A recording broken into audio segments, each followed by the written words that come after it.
Hi there everyone, welcome to Creative Coloring with Erum. Today I have a very colorful card to share with you. There is a lot going on with this card and you can choose to keep it simpler or step it up as I have done. Stay tuned.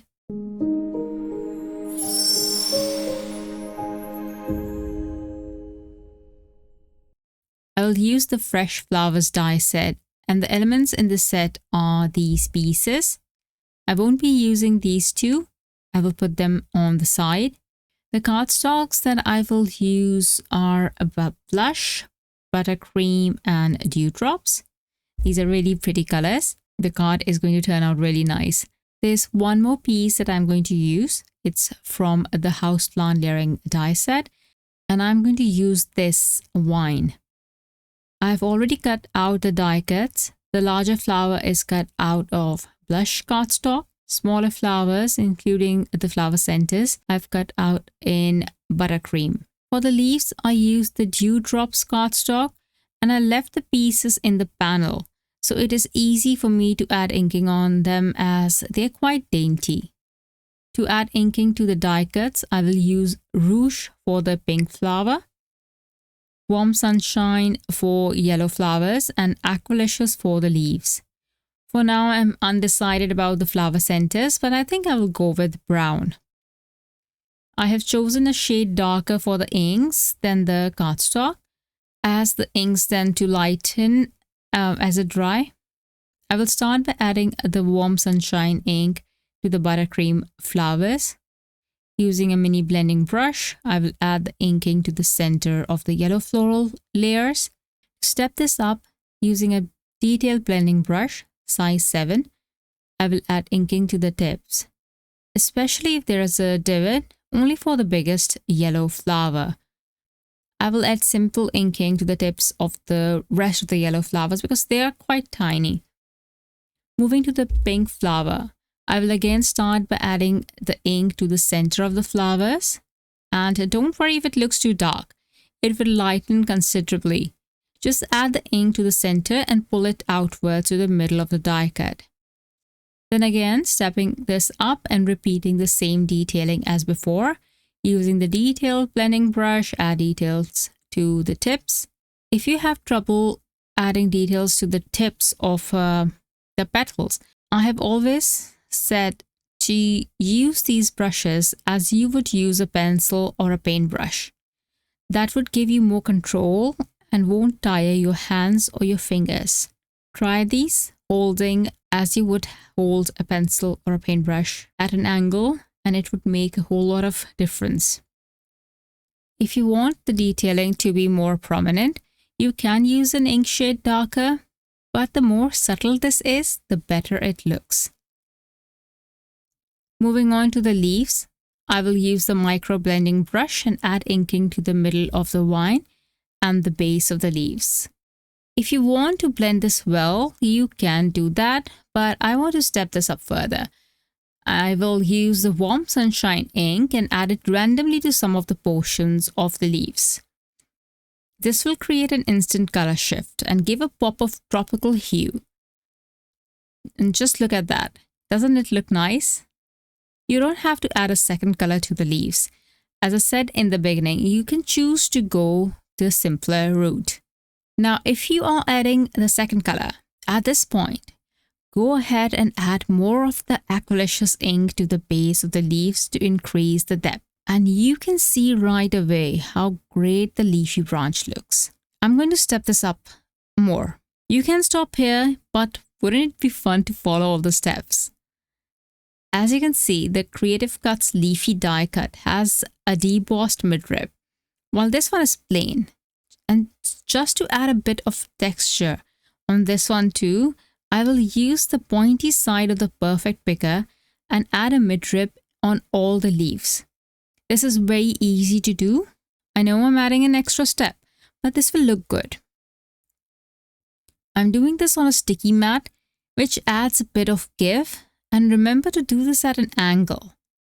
Hold the pointy thing at an angle so that it doesn't poke a hole in the leaf.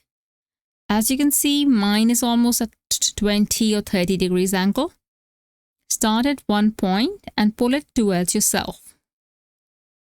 Now I will assemble all the flowers using the keyhole system and the guide on the packaging. Super easy to layer and adhere the pieces together. Oh, and by the way, I used milk chocolate ink for the flower centers. If you want to add some texture and give your florals more dimension, you can step it up by using the end of the size 7 detailed blending brush and curl some petals inside and the rest outside. If you do this individually to each petal, it will create a more organic look. Obviously, you cannot do this for the smaller flowers. You can do this for the bigger yellow one and the pink one.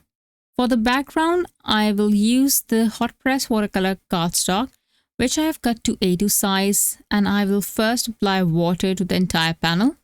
Then use the 3 inks I used for ink blending to add color to the panel. This will be super random. I will be dropping pigment and creating a nice looking background. I have noticed that the dye inks create really vibrant backgrounds. They don't get lighter after drying. What you see is what you get. So less is more when you are using dye inks as watercolors. Once I'm done, I will dry the panel. And as you can see, it is quite warped. I'll still need to work on it, but I'll share how I flatten my panels and then move forward. I'll flatten my panel again for myself later on. All you need to do is use the embossing sandwich of your die cutting machine and place this panel in plain copy paper to avoid any marks from the plates. Place this underneath the embossing folder, not inside, but underneath the folder, ensuring that the embossing folder completely covers the panel. If it's slightly off, you'll get indentations from the folder's edge, so the panel should be placed within the range of the embossing folder. Then run it through the machine and you will have a flat panel. Usually I keep it under my stamp mat for a bit after adhering it to the card base. This helps maintain its flatness. Alright, moving forward, I will add splatters of diluted inks of the same color to add more texture. This will not be as visible, so you can skip the step, but I think it makes a difference, because these diluted splatters reactivate the pigment and sometimes take away a bit of inking, giving a more gorgeous texture. Then I will dry the panel again before adding splatters using black gouache. I can't find my pan that I use for jet black ink spray, so I'm using gouache. Actually, gouache is better choice for splatters. It's precise, doesn't bloom and spread. It is very clean and dries faster too. I will use the sparkled frame die set. I have die cut this out of cream colored cardstock, and you can use this as is on the card front with the floral arrangement and it will look really nice. Or you can layer it on another frame cut out of Dazzling Diamonds cardstock and adhere it slightly offset. The Dazzling Diamonds cardstock adds to the elegance of the card. I decided to include vellum and make it into a shaker. You can skip the shaker but include the vellum as it makes the card so soft and pretty. What I'm doing is using the oval bit from the center as a stencil and drawing a guide. Then I will leave a bit of space and roughly cut around it. Adhere this behind the frame with liquid adhesive. The combination of Dazzling Diamonds cardstock and vellum looks so good. You will love it. For the shaker element, I will first adhere the Instant Dimension foam tape behind the frame and then add satin white sequins and adhere the frame. Next, I will add titanium white gouache splatters on the arrangement before adhering it to the card, because now I have the vellum, so the splatters need to be added before adhering the florals. I will do a bit of cutting of the leafy bits and arrange the elements. I used the Versatile Greetings die set and cut out the Hugs die in Dazzling Diamonds cardstock and the shadow in vellum. Now I will die cut the shadow in cream colored cardstock to give the vellum some backing and add more of that soft look. And as I put this together, I thought the hugs was getting lost in the card. So I pulled it out and added the Rouge ink over the glittery hugs. First I tried the Aqualicious ink. I didn't like it. Then I went over with Rouge. To finish off, I added a few butterflies from the Radial Butterflies cover plate.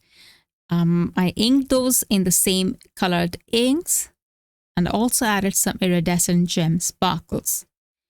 I hope you enjoyed this journey. It was indeed a long trip. In the next session, we will do loose watercoloring using the newest project kit and create a one-layer card.